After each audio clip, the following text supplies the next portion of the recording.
শ্রীলঙ্কা দলে মোহাম্মদ সিরাজ। ভারতের বিরুদ্ধে একদিনের সিরিজে দলে এলেন ঈশান মালিঙ্গা।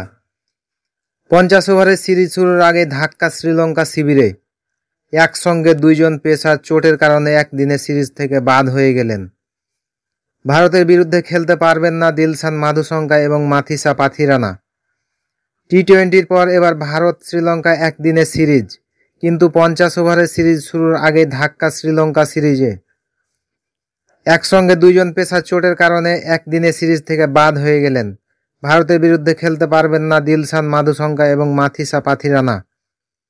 শুক্রবার একদিনের সিরিজে প্রথম ম্যাচ।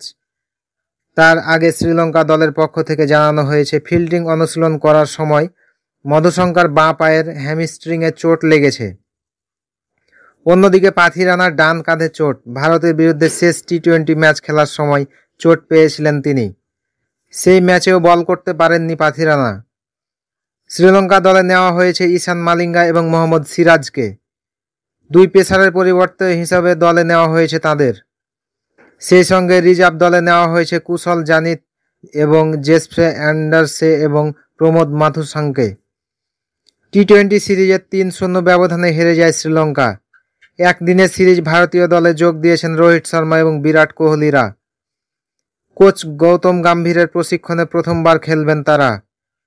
3 ম্যাচের সিরিজে সব ম্যাচ কলম্বোয়। 2, 4 এবং 7 আগস্ট হবে সেই ম্যাচগুলি।